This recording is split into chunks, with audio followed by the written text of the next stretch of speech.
Yeah, we got lots to say. Hey, welcome to the show. We're back. We're back after a couple weeks off. I had a baby. I mean, I did. Yes, sir. Were you in the room? Yeah, I want to know all about this, dude. Come on. I guess I haven't spoken to you about it yet. Yeah. Because I didn't want to text. I didn't want to text you because I know that you're not going to pick up your phone. Well, you texted me and you're like, "Congratulations." You were very nice, but you weren't like, "Give me all the deets." Yeah, give me the deets. So yeah, I was in the room. That'd be weird if I wasn't, right? It's not in the 50s anymore. That'd be like old school. When I talked to my grandpa said they used to go in and he would sit in the other room and they'd knock him out, and then the next crazy. thing you know, they'd say the doctor would come in and say, "It's a boy. It's a girl." That's crazy. They weren't in the room then, and they'd all like smoke cigars. Smoke cigars and have the little thing of doers with them. Yeah, I was in the room. I stayed up at her head just for my own sake. Yeah, for safety reasons. Yeah, and she was also. At one point, they were like, "Do you want a mirror?" She's like, "I'm good." Yeah, Both of us. I don't know. Yeah, both of us were like, "We're good." So, I mean, I don't know what to say. My wife is a great athlete. It was the most athletic thing I've ever seen her do, and I've seen her do some really cool athletic things. Like she's mercenary on the basketball court. She hits, she plays shortstop. Like she does it all, runs. But watching her deliver a baby, it was just crazy to just see that, like her do that. But I don't know. I mean, we've had been a couple weeks at home. It's extremely newborn. I took a week off of work fully.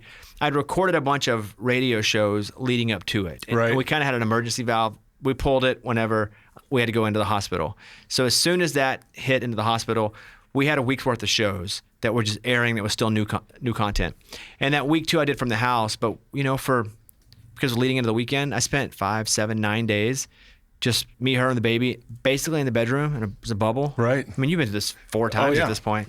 We're just now starting to get out of the phase of making sure she's breathing all the time. Isn't that wild when you first go in and you put them in their crib and you walk in and it's dead silent, and you go up and you gotta like put your finger underneath her nose and you go, or like put your hand on like her chest. Okay, I think she's okay. Yeah. So that was pretty wild. Driving home, so many people had told me that I'd be scared to death driving home. Lucky for me, whenever we got out, I haven't said this anywhere yet, and I didn't break any rules. I'd like to preface by saying that. There were no rules broken. At the hospital or in general? We got out and got home just in time for the semifinals of the SEC tournament for Arkansas to play. So we were... How convenient. How good did you check out early? We were able to get out. You were able to get out. We were able to get out. How many nights did you stay in the hospital? Total less than 48 hours. Less than 48 hours, right? Because that's usually what the time limit is, right? Unless you have a C-section, you get an extra day or something? Yeah, they were like, expect to be there 3-4 days, and we had a ball game to watch. Here's the thing. The TV, they had one, but the only speaker played through the bed speaker. Yeah, the one that she's got the controls hospital of. bed speaker. So I couldn't even hear it. So, honey, I know you have a little discomfort, but I think it's time. Like, let's get you into your bed. We really need to make you comfortable where you're the most comfortable in front of the television watching the SEC tournament.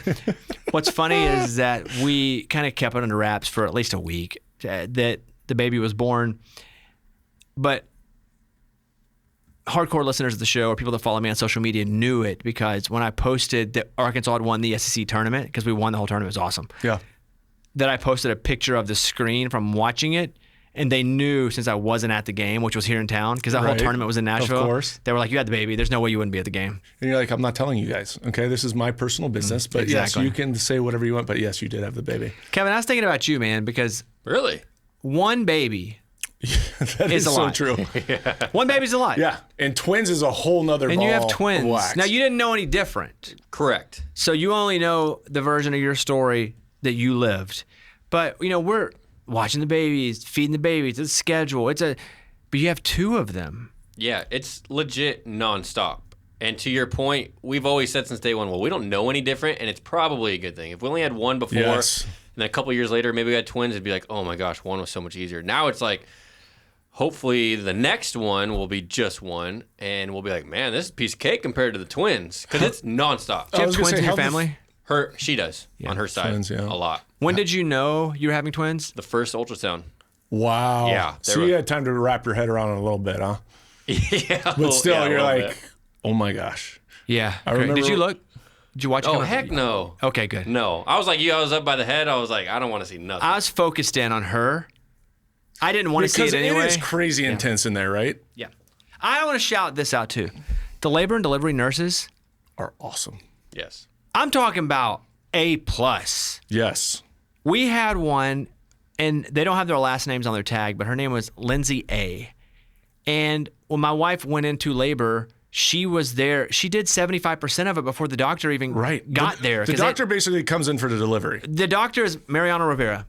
Yeah, exactly. They're the absolute closer. Comes in and closes the people that are working are those nurses the entire delivery. So big shout out to her because she was awesome, and she was like, her bedside manner was perfect, but we also knew it was business time. And when they started grabbing the plastic, that's when I knew it was about that time because it was quick. Like whenever she actually started going into labor to the time the baby came out was less than an hour. That's incredible. It was incredible. And they were like, okay, if you can pull it. And again, the athletic thing is my wife like pulling her legs back. Yes. And her arms are like ripping at like biceps. Yeah. And so when they started grabbing the plastic, I was like, oh my God, we're going. If they're like protecting us from water, yes, they were tarping it up. The tidal wave's coming. So, yeah. And then I think we've gotten to a place now where the baby sleeps for 6 hours. I was going to say, how is your sleep? Because I know you value your sleep. My sleep is good. Let's be honest. My wife's is probably a little less than good. My wife has been great though, because I've said, hey, whatever I need to do, like take the job out of it. Mm-hmm. Like whatever I need to do. I know my hours are weird. I know. And she basically is like, hey, we need you to do the you things and I'll do the baby things. And if something ever happens, it's so overwhelming, I'm going to have you hop in and help, which I do. I try to assist her all the time. That was the first week was all assisting her. Right. Cleaning the house. That's different, right? If you haven't been doing it. Never. When do I clean the house? Exactly. When do I put dishes in the You're like, God, this sucks. Yes, none. Get me back to my show. Filling bottles. If we're doing a bottle, if if I'm going to feed it, I got to do a bottle. I don't have, I can't really. Your nipples aren't sore? So you thought about it? But I want to feed. I want to learn. And I've never touched a baby. Only one baby I've ever held. My nephew for 1 second because I were like, hold the baby. Well, otherwise, that was because of the restraining order. That was not. not a joke. But it's been great. You only held one baby your entire life? Oh yeah. What the hell's the matter with you? Yeah. It's I didn't want to break them. I don't know. I just scared to mess up somebody's nice fine china, which is what a baby was. Wow, one baby. Guys are like that. That would be super intimidating then. If you're holding your own baby At first, and you've only held one other one your entire life? At first, I was just like, I don't really know what to do. Now I'm just like, scoop it up, grab it, run. Oh, look at you. Yeah, it's look great. At you, baby girl. But she is, she's rocking. We have kind of a formula for the day now. Yeah. We have routines. Are you going full schedule? Yeah. Yeah. My wife was a schedule from the time they came home. Yeah. Just the sleep schedule was huge. I love a full schedule anyway. Yeah. I live my life by a full schedule. Yeah. But now my wife's got to be on that because the baby's got to eat every 2.5 hours. Yeah. So the baby can sleep because I didn't know anything about babies. Yeah, it's playtime. Then it's nap time. This felt like when I went to Japan. Yeah. Everything was so foreign. I was like, I can't believe this is happening. They don't have trash cans on the street. Like everything was so new. I'm not grossed out by poop or pee anymore. Yeah, how about diaper changing? How are you doing in that regard? How many diapers have you actually changed? Thank you for asking. I have been at least an assistant on probably 95% of them. Oh, way to go, dude. So we have a routine, put the 3 wipes down. I get the diaper, slide it under. Got to put the new diaper under the old diaper in case they continue to go to the bat. There are all these things. Which happens. Yes, a lot. Yeah, a lot. And so, but I've changed a couple by myself fully. Mm-hmm. So. Proud about that. Decedin, A&D or whatever it's called. You got to make sure. I don't know what that is. What'd you say? Ointment? The ointment. You got to be heavy on the ointment. Yeah. Come on, dude. We can't get it. The And diaper rash is real. I put it on the baby It's too. an epidemic. So I wipe me down with it, put it off my butt, and then I put it on the babies. Yeah, good call. I thought that's what you're supposed to do. Yeah. How about swaddling? I'm an expert at it, but the swaddles are so easy now. The Velcro. They are amazing. They slowly but surely got better as I had more and more kids. And I was like, this is amazing. Yeah, even you used to have to 5 to 7 years ago, you'd have to do it all yourself. It's brutal. Like Pony Express bringing mail. Yeah. Now it's like what are we in the 1800s? Put them in the sack, put their arms through the holes, put their hands in. Can't be comfortable to sleep. It feels weird pinning their arms down. Yeah. In my life, I've been told never pin a human's arms down if you don't want them getting angry or filing a restraining order. Yeah.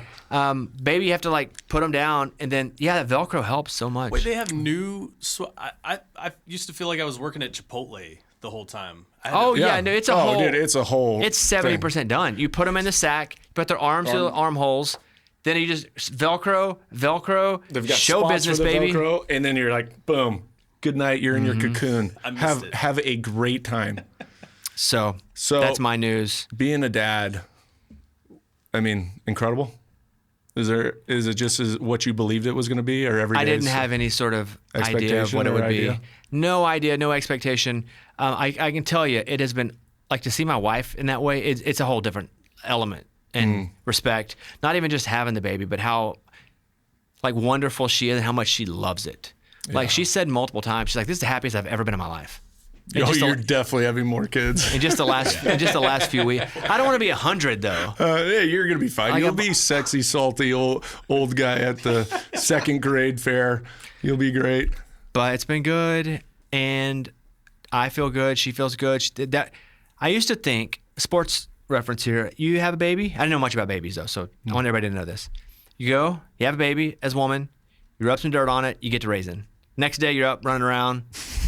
No Dude, chance. it's dude. like they had a car crash into them below the waist. Oh, 100%. And I didn't really know how serious it was, but they need help. Yeah. They can't even walk. It's crazy. Yeah. I mean, think about the transformation that body goes through for 9 months. How much more courageous and how much more strong-willed women are just to be able to give birth. I mean, just the act of giving birth itself is just such an exceptional phenomenon.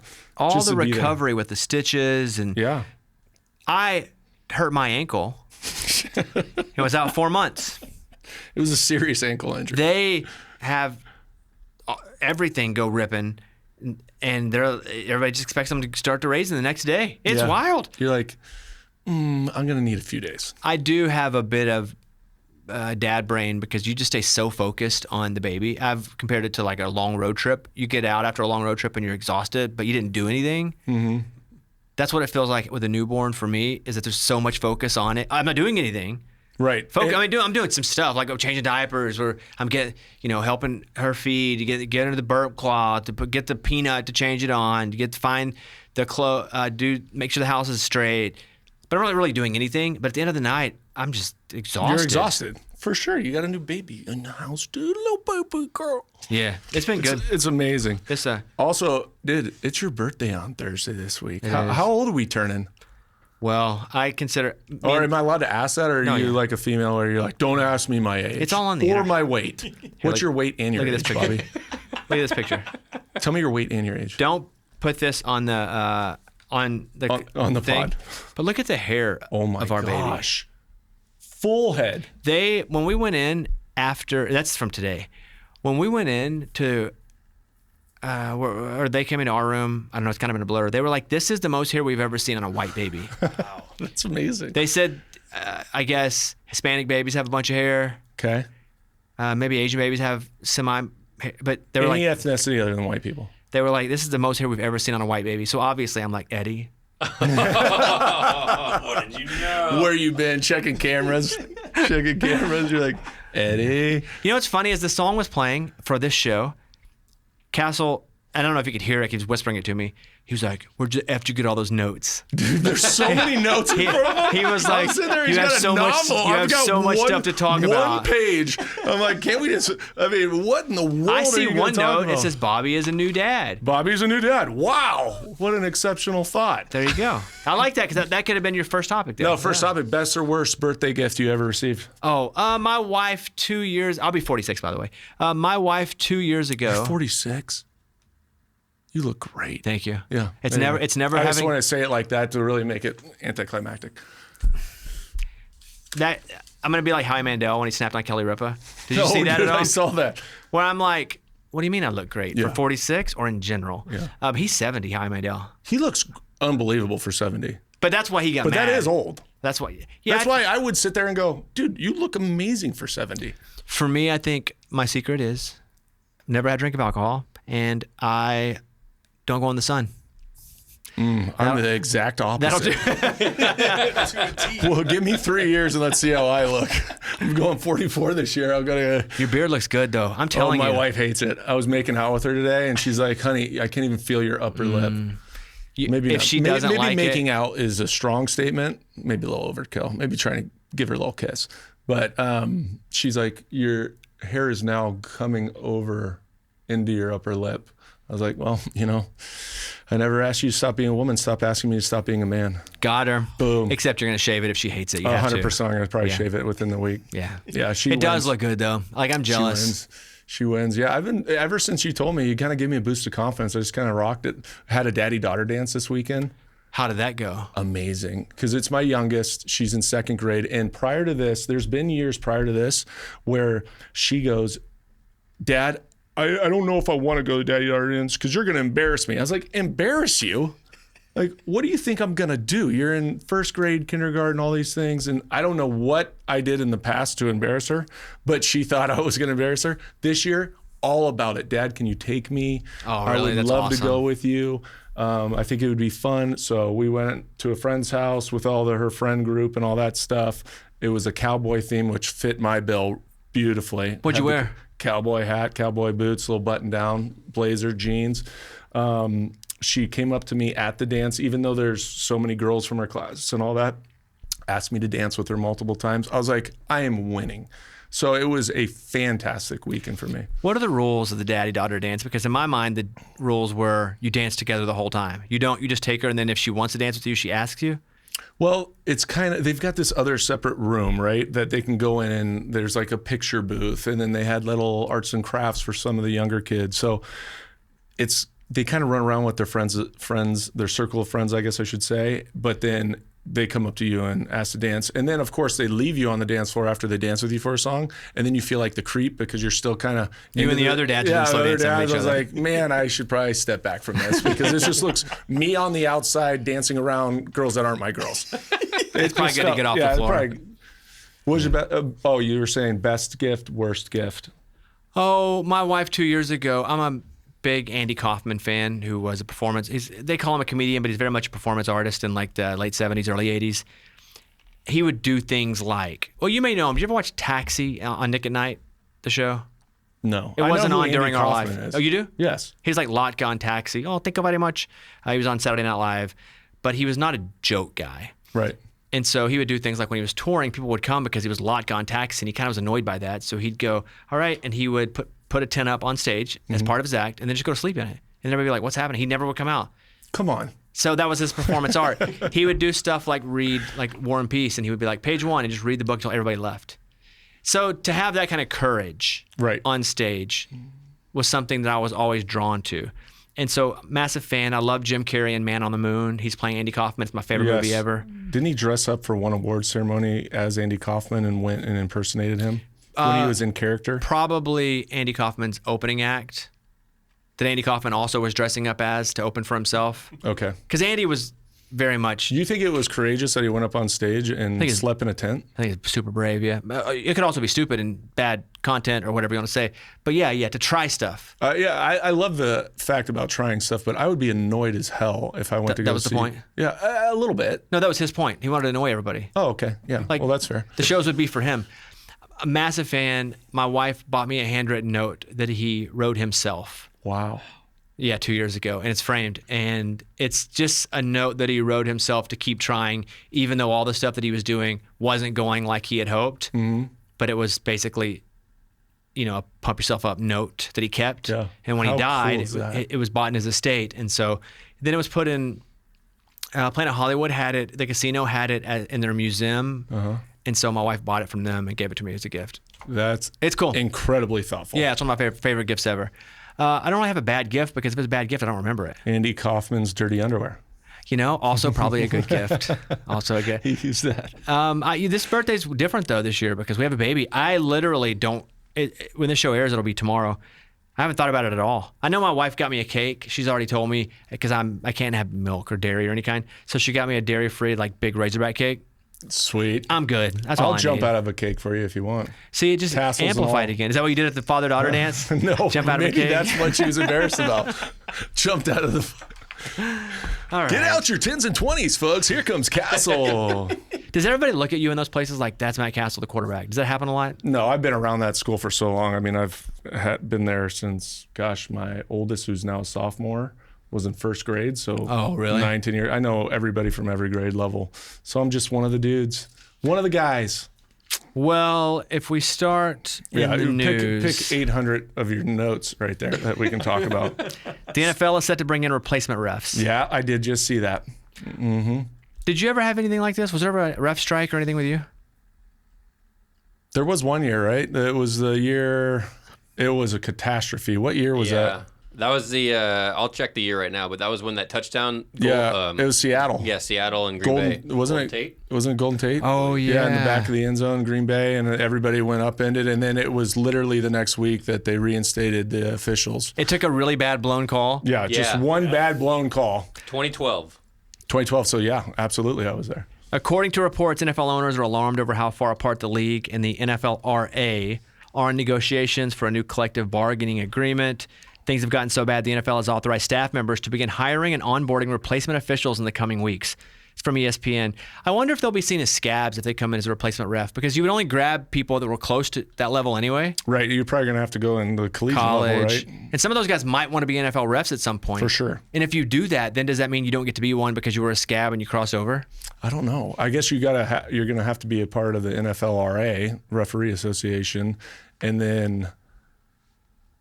So I'm guessing collegiate's different than the NFLRA, and I don't know what the qualifications are if you have to have appropriate schooling or whatever the application Well, it process sounds like is. they'll take people at this point to be the replacement refs that don't have the appropriate schooling, just a different kind. Right, but they also didn't they pass the rule too that they were going to be able to review plays that they felt were reviewable or didn't get it right and overturn that in the middle of the game.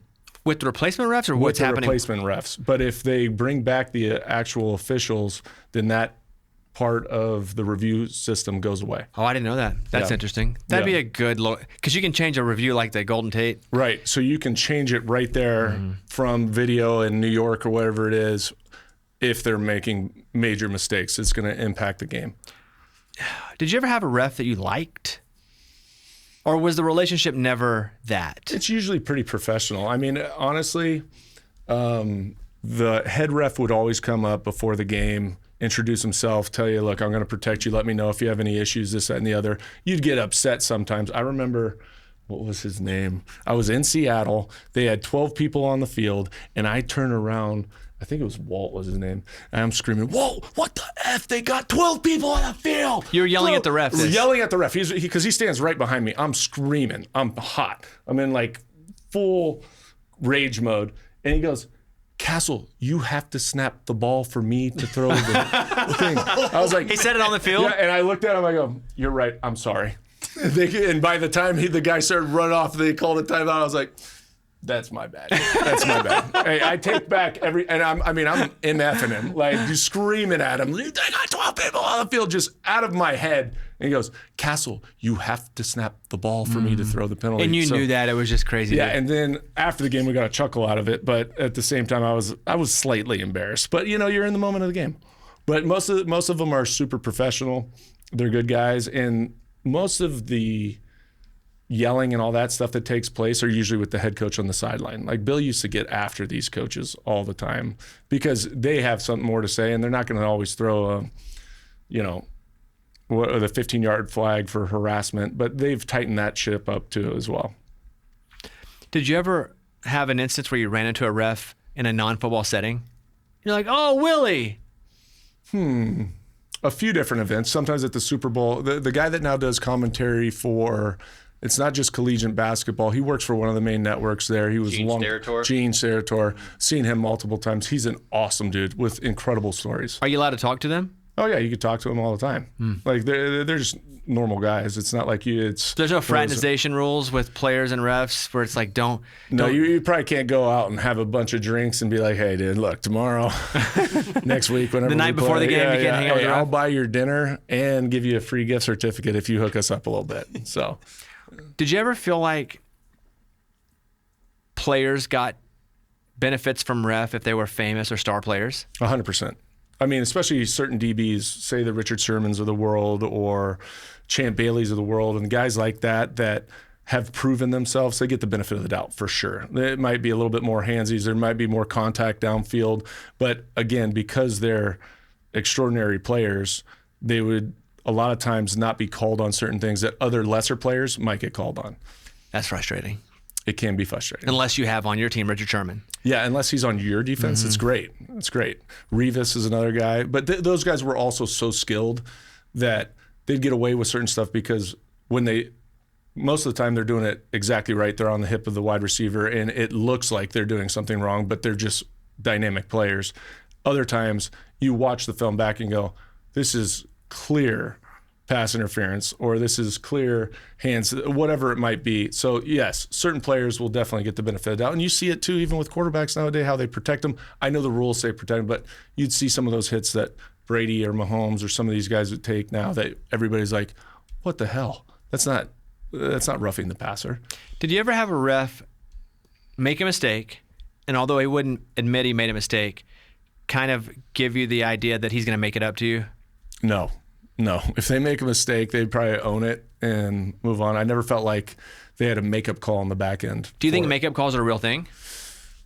Sometimes when you watch games, you think, hey, at home, it's easy at home. Yeah, I don't know if that was necessarily what it was called, but that just might have been because 2 plays ago you made an awful call. I mean, it's probably human nature. Yeah. You know, where you feel bad. You're like, I've been making up calls like crazy. Because the other part is they see the big screen just like everybody else when everybody starts booing and going, boo! And they're going, oh my God, that was an awful call. Is there a rule I wish I could overturn that now, but that refs don't look at the screen? There's got to be. Right? Even if it's an unspoken rule, like if you're a ref and they're showing a call, you're probably like eyes down. Yeah, because all you know, especially if it's the home crowd, they're there. No matter what happens on the screen, they're going to think that you are at fault for calling the penalty. So I'm sitting there, and I was like, I don't really want to watch that. I'm going to huddle up with my group, make the call, move on with the game. But if you watch it and see that you've actually messed up, now you know you're going to have to answer 10 times more questions. All right, hit me with something. What do you got over there? Hit me with something. Okay, well, we have the annual coaches and owners meeting going on right now. I thought it would be fun if we were to do a UFC event with just the 32 NFL head coaches. Who you putting in to the event? Are we drafting fighters? Because I think your old coach Mike Vrabel's first. Yeah, Vrabel's got to be. You've got to go with Dan Campbell.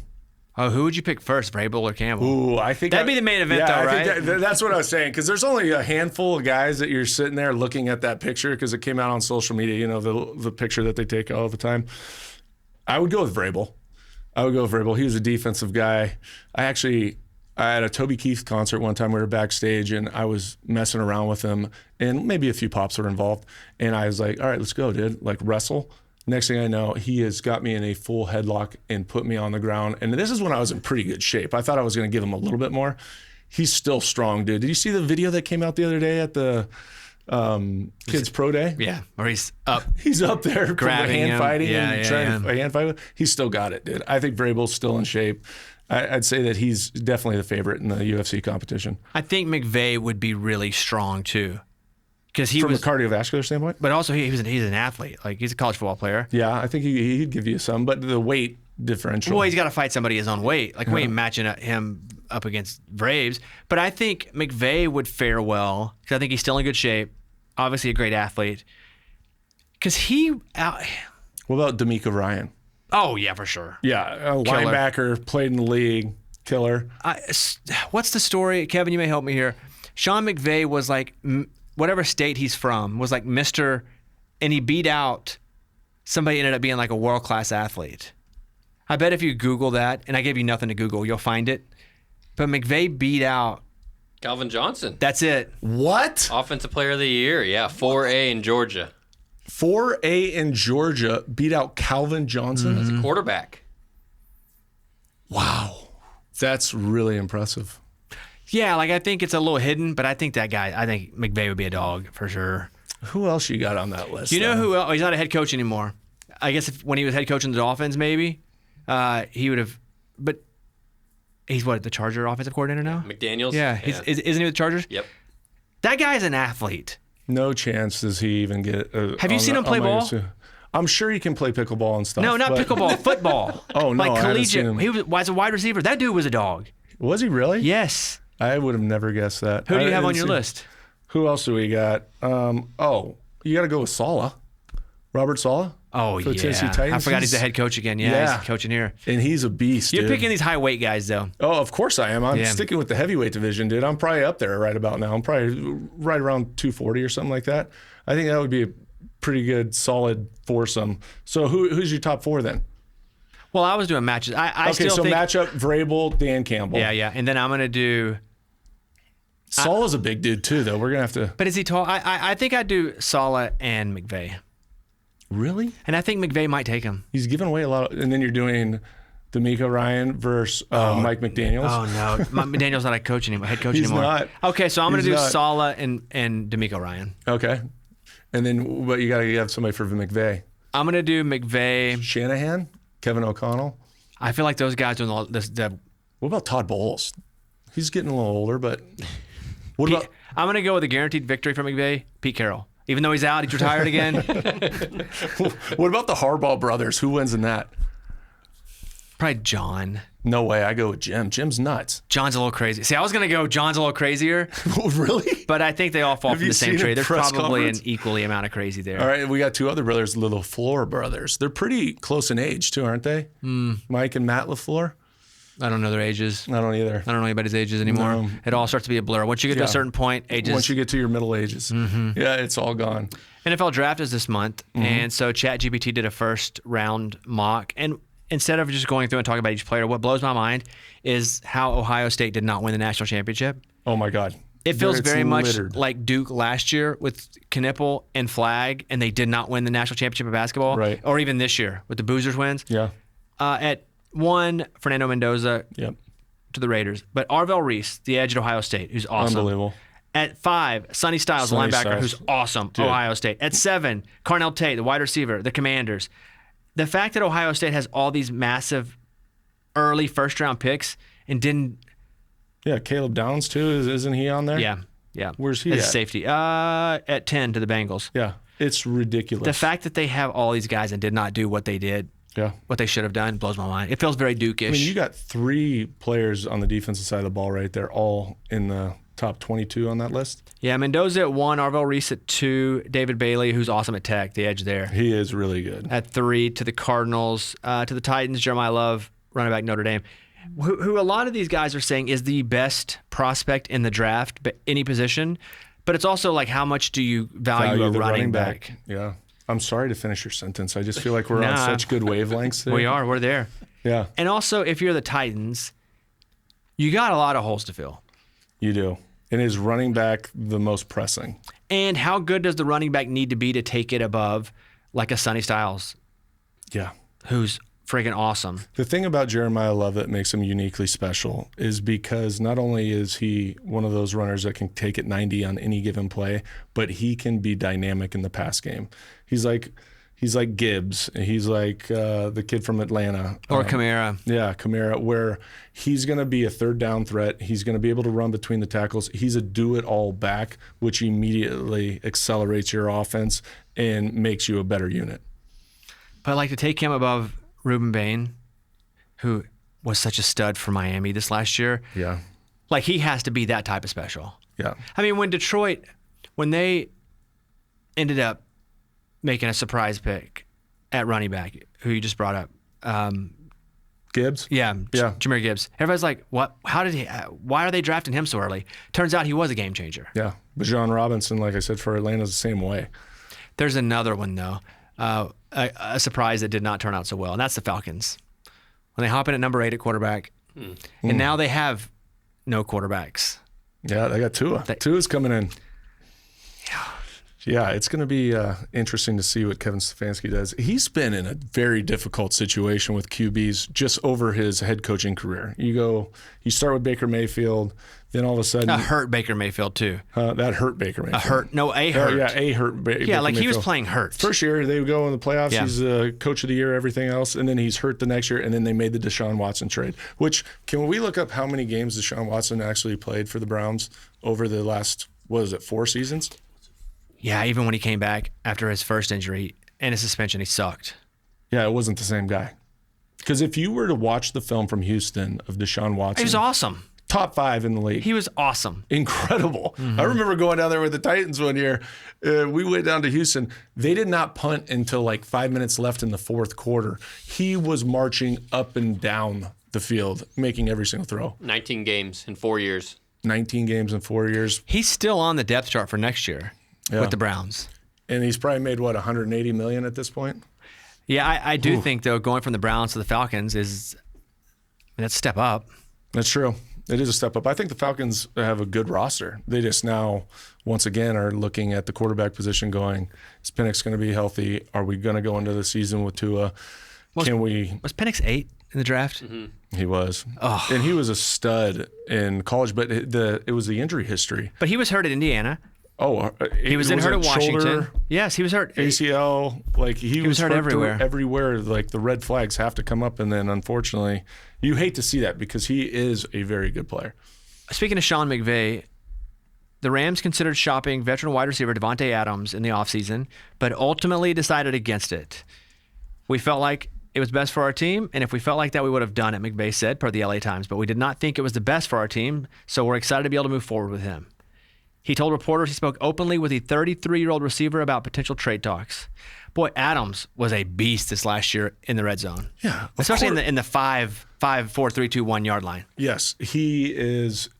Well, you put him with a quarterback like Matt Stafford. That guy has proven that he's an elite wide receiver in the league. And of course, if I'm the Rams, no chance am I letting him walk out of that building because you've got Puka Nacua right there. I don't know if Puka plays next year.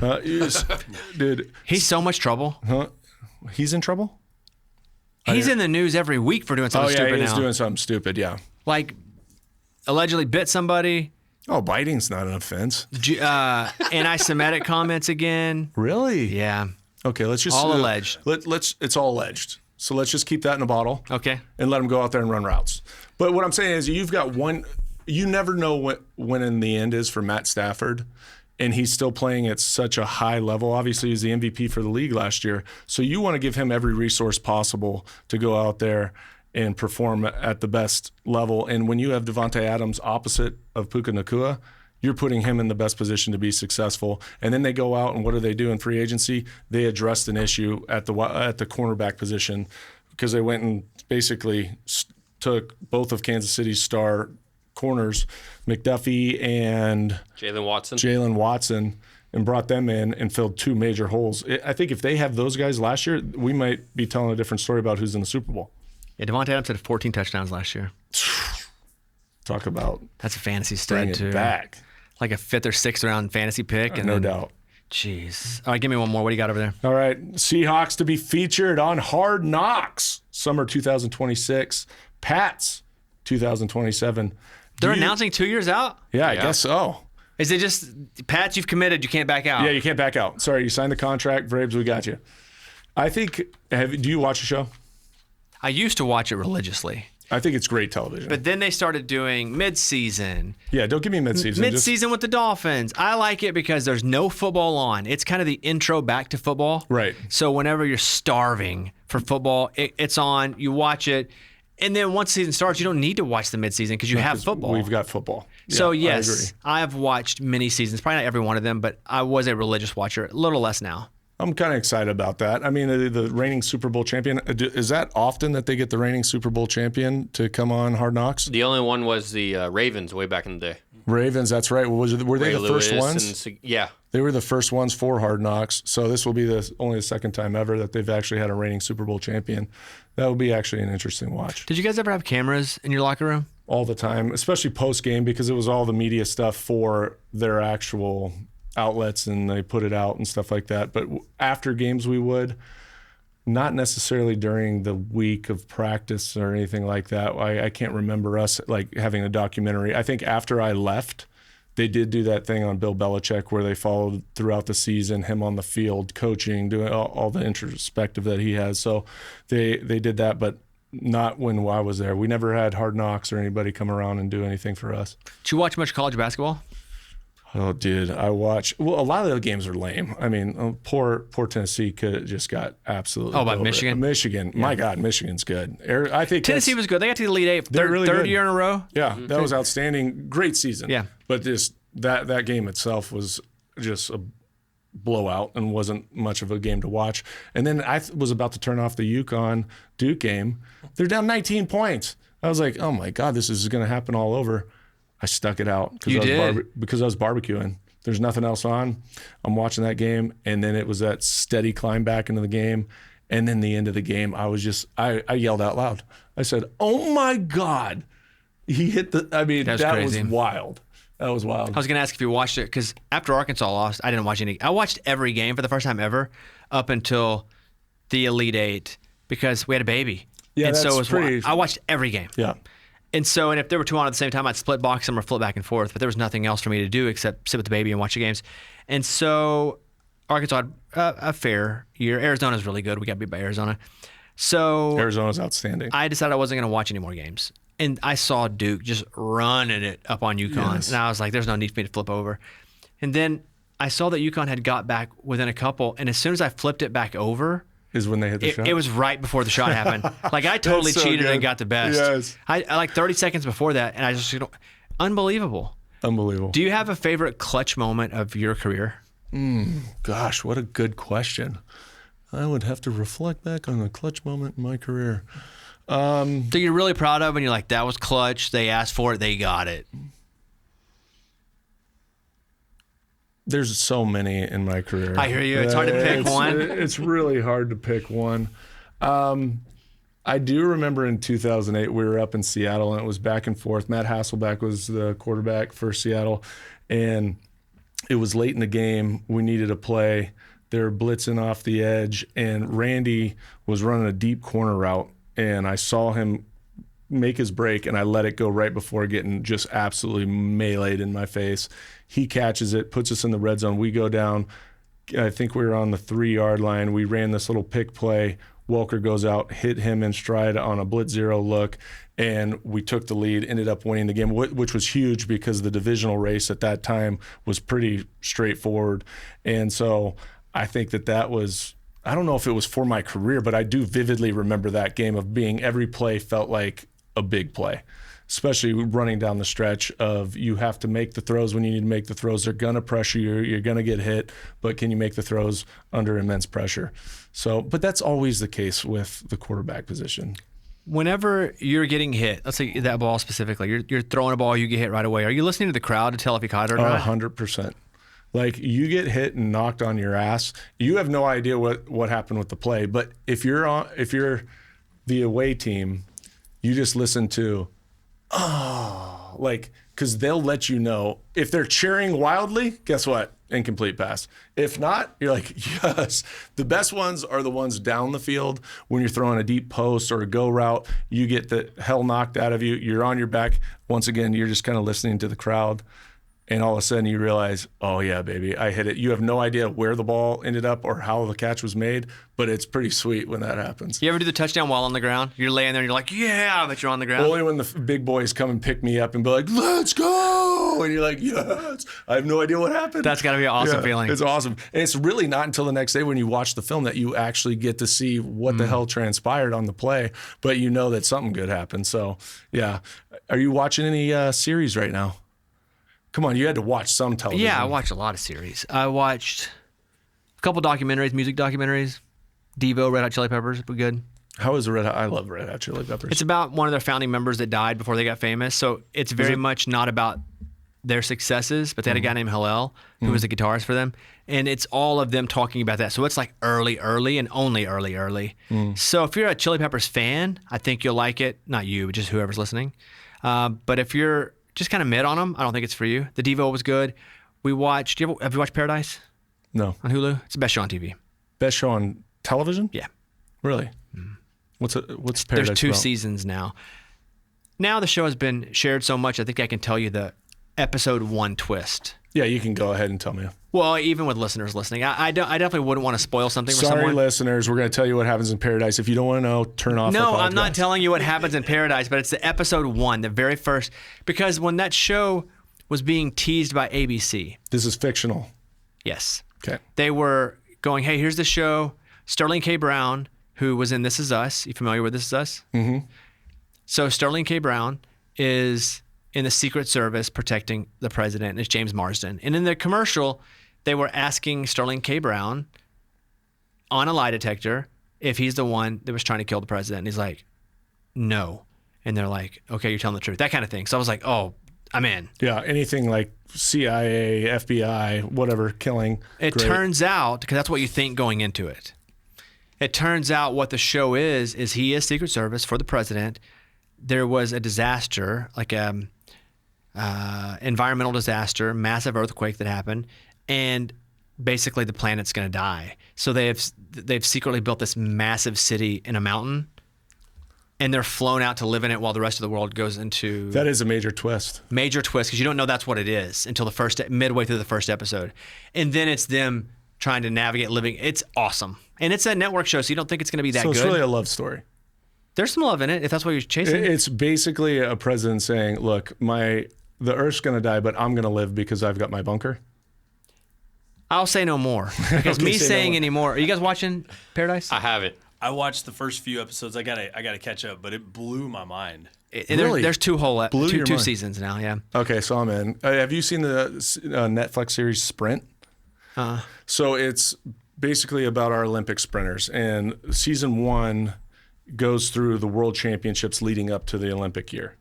And it's amazing. It's like Noah Lyles, all the female sprinters, the Jamaican sprinters. It's sprinters from all over the world, but it's it's basically the hard knocks of the sprint season. And you follow these characters, and it's really just, it's all about the sprinters, the 100, the 200, 4x1, and it's an exceptional documentary. Yeah, I would never hop into that. Why did you pick that? I don't know. It was just something about actually my wife recommended it, is really why I did. And she started to watch it, and it's unbelievable. Like these sprinters and the amount of pressure that builds going into Worlds, but then your Olympic year, once every 4 years, one opportunity to go run your best race of the season and win gold medal. Because like they said, you could be a world champion, but you're not a gold medalist. And so it goes through the psychological profiling of these athletes and how they prepare and the work that they put in and just the dedication it takes to be at that level. And there's only so many I mean, at the end of the day, there was 10 100-meter sprinters running for gold. So you're the 10 best in the world. And it was literally him putting his head across before another guy's chin cross. It's super intense. It's a good watch, and you actually fall in love with a lot of these sprinters. You guys watch that? Heard of it? I've seen it, but I've seen it on Netflix, but I haven't watched it yet. Same, yeah. Well, get on it, guys. Hey, real question. Answer this honestly. Yeah. Does my head ever pop up on your Netflix? Your head? Yeah. Like my show?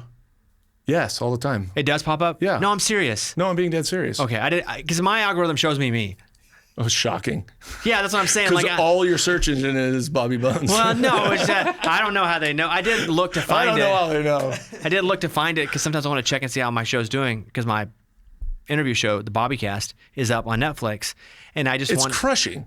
It does, yeah, it does pretty well. But I never know if anybody else sees it. Pop up. As soon as you put But it you've never searched for me, so why would it pop up on all yours? the time. My kids have watched your Bear Grylls stuff. Oh, yeah. Oh, yeah. When you told me that, we watched it as a family. Don't kid yourself. My kids know you, even though you never come around anymore, Uncle Bobby. I never anymore. Never come around. I watch Man in the High Tower. Haven't seen that? It's old now. I think it ended in 2019, but Netflix just got it. And so they'll do that now. They'll buy shows. Right. Like even when they bought Seinfeld a couple years ago, that's a big deal. Like Seinfeld's coming to Netflix. So they bought Man in the High Tower, and it's basically a different version of what would have happened if we'd have lost World War II, because America is now split in half. Yeah. The right side of America is Germany and the left side is Japan, and they're owning. And it's an awesome concept. It gets about season 4, starts to water itself down a little bit. But do you ever watch The Diplomat? Yes, I've seen The Diplomat. So season 1, awesome. Season 2, even better. Season 3, even freaking better. And Carrie Russell and her husband. I love Carrie Russell. Me too. She's amazing. Always, even when I was a kid. Like I loved her for different reasons then. Yeah, of course you did. Me too.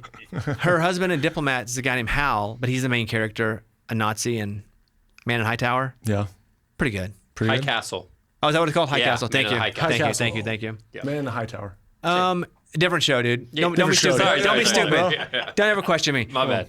I watched Detective. It looks like Detective Hole, but it's Detective Hole A.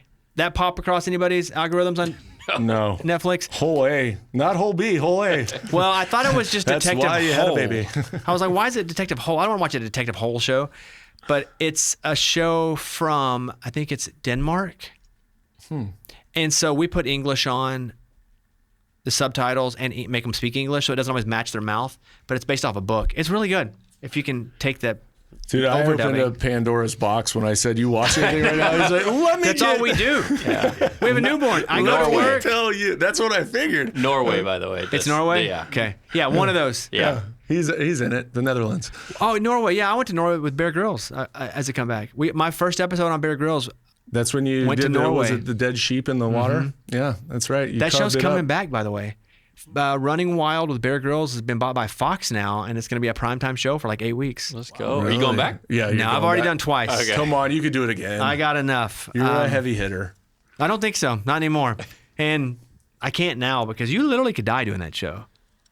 They still are pretty protective. Absolutely. But you're still falling off. You're still going off the sides of cliffs. Has anybody ever truly gotten hurt? I asked him that, and he said the celebrities that come on that show, they will, based on their athleticism, give the celebrities certain things to do, and those that don't have a lot of athleticism, they won't. They'll really They're like, limit. okay, we can hike. Yeah, like we hiked like 15 miles and then fell off the side of cliffs. I think they felt pretty good about me. And you're right, it's as safe as you could possibly be. Right. But that doesn't mean, but no, I don't think there are any bad So injuries. it's you, it's Bear, and then there's a camera guy that follows you around everywhere? There or are multiple? 3 camera guys that are chasing us. You Oh. never stop. There's Never never stop. like, okay, guys, we need to shoot this over in this point. You're going, you're mic'd the whole time. What was super interesting about that show, and I haven't thought about this in a long time, is Bear would hire special forces guys to do cameras. He would teach special forces to be cameramen, not teach cameramen how to do climbing and stuff. Interesting. So all the guys that So were they could working the scale crew, those stuff? dude, they were doing it. There's Yeah. freaking special forces like he was that then learned how to do cameras. Yeah. And there was a guy that was running like a drone, and we were climbing, and he was like maybe a professional climber that Bear had taught how to run drone, and he was like climbing up stuff. It's wild because you're surrounded by not only it's you and Bear and a main safety guy that's like Bear's guy for 20 years. Right. But all the camera guys are special forces guys. So if you break a leg or you're dying, like there's like 9 You're people good there to that go. can save you. You're good to go. Yeah. Yeah, they're all medics. They know what's going on. They're all medics. Yeah. You're right. Yeah. Nicest guy though. Like could not be more lovely. And you're going hard for 12 hours on that show because I've done it twice now. You're going hard for 12 hours, but then at night you're in the woods or wherever you are. Like in Norway, I wouldn't say it was the woods. It was like outside in the That's fjords. when he gets deep, right? That's when he likes to have those deep No cameras. conversations. Once the cameras leave, Oh. he's even nicer. At night, the cameras Well, leave? yeah, you're just in 2 tents. There are no cameras there. And so that's when you're really just getting to know him. Yeah. We invited him to our wedding. He was shooting, but we Really? because my wife did the second episode with me. Right. She wasn't my wife then, and she loved him so much. She was like, "We have to have Bear come to our wedding." So we That's invited him, awesome. and he was like, "I'm shooting in like Kyrgyzstan or something. I don't know, one of those countries." What about the wrap? Like after you're done, right? They drop you off at your destination. You're done. Like, do they have like a little party to say You're exhausted. You you're don't want to exhausted? party. You're like, hey, it's been cool. I'm gonna go get a shower. My wife and I, when we did the second episode, because the first one was in Norway, and the second one we were shooting it during COVID, so we couldn't leave the country. But we went into some mountains in Northern California, massive mountains, and it was so cold that when we got our tent to sleep, it was the coldest I've ever been. And so we're like, one of our sleeping bags ripped. We're like trying to just stay. There's nothing romantic about it. It was just her and I. But in a you're tent. cuddling. No, we're like screaming our bodies together in a non-romantic way because it's so cold. It was -2, Oh, that is freezing. and all we were in was a tent. I thought you were gonna say like 20 something. Nope. It was -2. Okay, that is freezing cold. And so when it was over, because we had to like hop in helicopters on the show and do all this stuff, when it was over, we could not get back to our hotel room fast enough for a hot shower. There's no party. Right. Yeah, but it's great. He is the greatest. Like, could not say enough nice things about him. And that show is real. Yeah. There's nothing about the show that's faked or pulled off. They just won't put you in a situation that you don't have the physical capability to defeat. Got it. Yeah. So they're gonna play to your strengths. I guess my strength's being awesome. 'Cause Yeah. we did a my lot of strengths, awesome hey, stuff. Nothing off limits. Hey, my wife just crushed going off the sides of cliffs. That's what you said. You said she was a beast. And she was freaked out about it. And I had kind of knew what to expect in that show. I hate heights. You hate heights and you went and did that show? I got above the Grand Canyon and cleaned the bottom of that sky bridge 4,000 feet over on a single rope. I got a show on Nat Geo because my episode of Bear Grylls did so well. Like, that's the reason I got the show. See? No, I'm saying... There's nothing you can't do, Bobby. I'm going to show you. This is my wife. So this is one of the clips we went off of. That's just the top of it, right? So this is I'm going to show you her. Hold on. So this is her. And if you zoom out, just zoom out with your hand. That's just the top of that cliff. That is an enormous cliff. And she had never done that before, and that's her just going off of it. She had no worries. No, there were lots of worries. Yeah, I was going to say probably a lot of worries. But she was like, all right, I'm in. To do the show or to do the cliff? Because you really don't have a cliff. When you get there, you don't really have a choice. I mean, I guess you could say... This is the only way we can get down. I guess you could say no, but this is... When you do the heart-to-hearts, like that's us... And you're so happy to do the sit-down heart-to-hearts during the taping because you're so tired. Yeah, you're just like, okay, talk to me. And there was no food, really. You didn't kill anything? On this one, no, there was no animals. So, no joking, Bear had 2 like bologna sandwiches in his pockets, and that was our whole food for the day. We went down and did like found some snails and ate them. I don't know if I do. Escargot. Escargot. That's the joke. But it was like, if you go to Disney Plus and you look up Bear Grylls, I think we're on like I think I'm on season 5, and together her and I are on 6, something like that. It wouldn't trade the experience for the world. It was awesome. Would never do it again. Never do it again. I said it the first time too. You might. She was We'll go together. Yeah. Hopefully somewhere cold. -4 degrees. Dude, it's miserable. Cuddle. All right. Everybody good? Kevin, you have anything on your mind before we jump? Yeah, no, I'm just, we talked about it early on. Happy to see you join the dad life, man. Yeah. We're all here. I'm ready to lead the group. Experience. Follow me, guys. I got all the answers. Go. Yeah. I love it. Yeah. I don't know. It's pretty easy. You just chill. I feel like for the men, it's a lot easier early on. You're just like, you're there, as you said, for support factor, because there's nothing that you can provide. Yeah, you're right. For that child, where Mama Bear can provide a lot of it. The love and all that stuff I get, but mom is really important. But you are important in my eyes. Thank you. That's all I wanted to hear. And there you go. Child's going to be loving her daddy. There you have it. It's awesome. I do hear, though, and you'd be the person to talk to about this, that when you have a girl, it's awesome the first years and it gets difficult in teenage years. Oh, yeah. Where you have a boy, it's like, holy crap, they're just so much. And then as they get older, it gets a little easier. It actually has come to fruition, full circle for me. Yeah. Yeah, the girls, it's just a different challenge when they get hormones and boys and friend groups and girls are mean, man. Man, they can be mean to girls each other. Girls are mean.